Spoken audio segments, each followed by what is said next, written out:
Hei, mä oon Ajatuspäivän Vision koordinaattori Simo Raittila.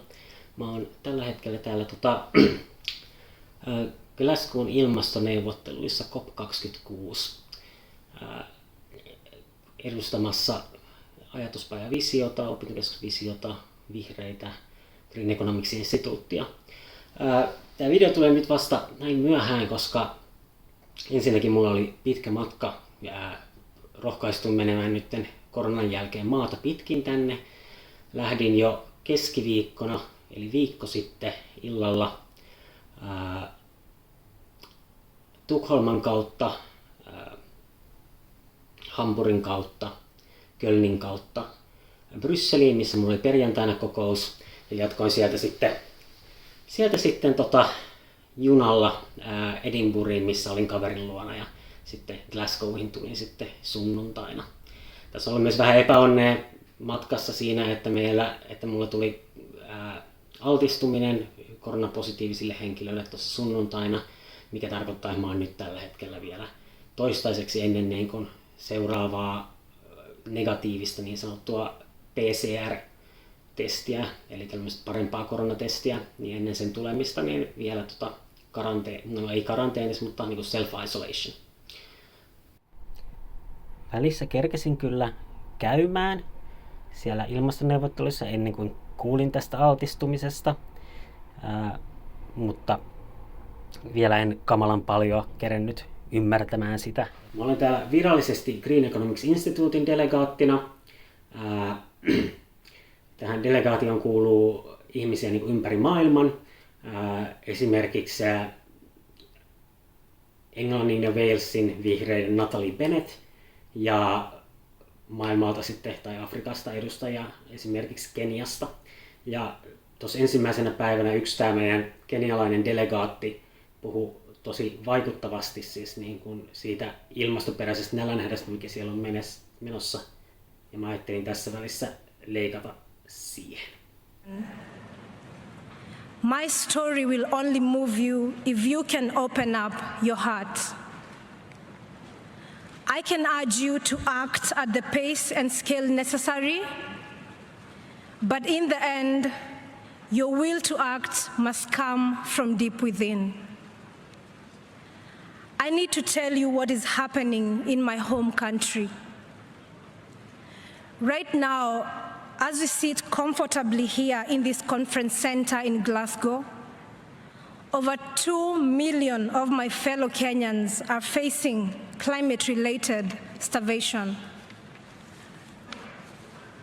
In this past year, both of our rainy seasons have failed, and scientists say that it may be another 12 months before the waters return again. Meanwhile, our rivers are running dry, our harvests are failing, our storehouses stand empty, our animals and people are dying.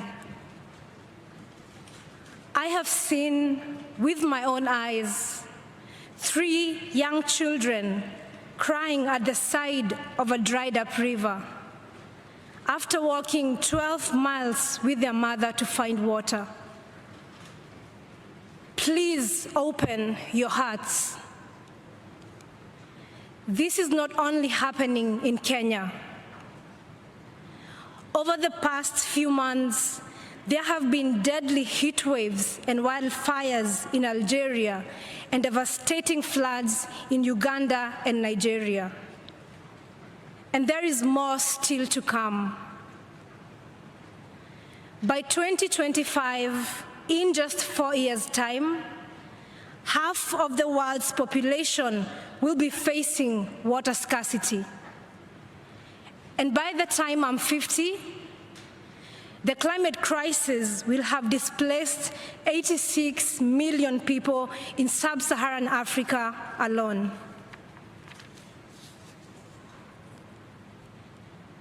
If you allow yourself to feel it, the heartbreak and the injustice is hard to bear.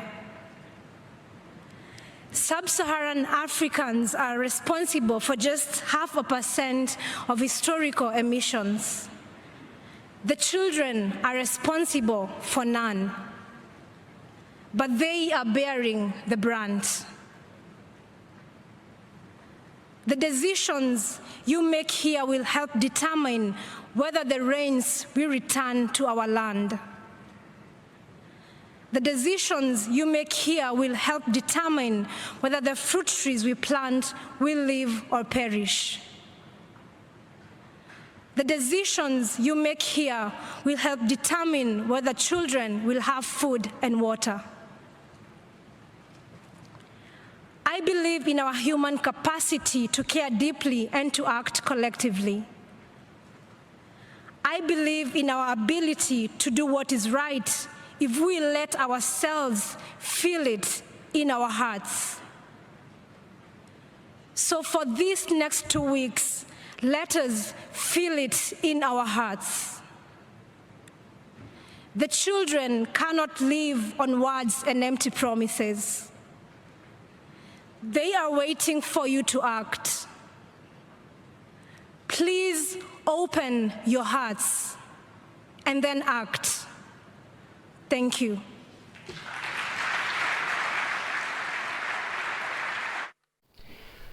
Yleisesti ottaen nämä ilmastoneuvottelut on mulla aika uusi asia. Mä oon ollut kerran aikaisemmin tavallaan niin pyörimässä niiden ympärillä Euroopan vihreiden nuorten kanssa, mutta silloin en minkään organisaation delegaattina Marokossa, vaan ihan vaan silleen niin kuin tutustumassa ja tekemässä sellaista pientä videoprojektia. Viimeksi 2019 neuvotteluissa niin oli mukana meidän silloinen ajatuspajan tutkija Lukas Korpelainen, jonka vlogi kannattaa ne vanhatkin tsekata ihmeessä niin kuin täältä ajatuspajan YouTube-sivulta. Tämä viime vuoden 2020 kokous siirrettiin koronan takia tähän vuoteen, ja tämä siis niin kuin pandemia on yhä täällä aika vahvasti läsnä. Eli kuten sanottu, mä oon itse tällä hetkellä altistumisen takia isolaatiossa, ja itse kokouspaikalle ei ole niin kuin mitään asiaa, jos ei ole samalta aamulta negatiivista pikatestiä. Sitten delegaation viesti on aika simppeli. Me halutaan positiivista kuvaa, positiivista tietä pois ilmastokriisistä.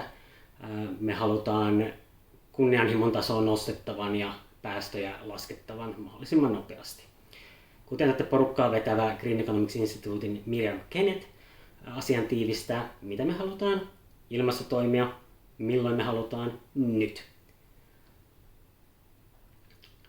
Sitten jos tämä itse COPin konsepti on vieras, niin kaverin kanssa me vitsailtiin, että kun tänne Brexitlandiaan saapuu, niin siinä rajatoimissa tulee vastaan semmoinen iso rivi poliisimiehiä ja naisia, jotka sitten niin kuin joku heistä tenttaa, että miksi olet maahan tulossa ja millä asialla ja niin kuin, kauanko aiot olla ja näin edespäin. Niin siinähän olisi voinut keskustelu mennä hyvin silleen, että why are you entering the UK for a job? What job? COP. Totisemmin tämä siis tulee sanoista Conference of Parties, joka on siis tämmöinen niin kuin vuosittainen ilmastokokous näihin ilmastosopimuksiin kuuluville maille, eli about kaikille maailman maille. Ja näitä on siis ollut jo ennen Pariisin sopimusta, esimerkiksi Kioton sopimukseen liittyen. Ja nyt tällä kertaa tämä on ilmeisesti kuulemieni tiedottojen mukaan niin kuin isoin ikinä. Nyt on aika optimismiakin ilmassa sen suhteen, että nyt on saatu ja saataisiin niin kuin aika vahvoja lupauksia ja toimia eri mailta. Tai älkää, niin tosi monista siis Pariisin sopimuksen osasista, detaljeista on pystytty sopimaan jo aikaisempina vuosina. Se, mikä erityisesti on lykkääntynyt ja mikä tänä vuonna COPissa on käsillä, niin on globaalit päästömarkkinat, kompensaatioiden hinnat, yhteiset pelisäännöt ikään kuin ilmastomarkkinoille. Ja se, mikä niin kuin tässä niin kuin itseäni ajatteluttaa erityisesti, niin on se, että terve tai niin kuin, tarpeeksi päästötön ilmakehä on meille siis on luonteeltaan tämmöinen julkishyödyke, mikä tavallaan niin kuin taloustieteen niin kuin perusoppimateriaalien mukaan tarkoittaa suunnilleen sitä, että sen hyödyntämistä ei pystytä noin vain rajoittamaan, vaan tarvitaan pelisäännöt.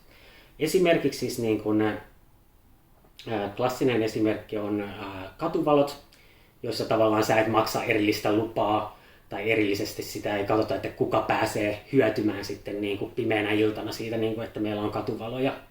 Ne pitää rahoittaa silleen niin kuin yhteisestä kassasta tyypillisesti.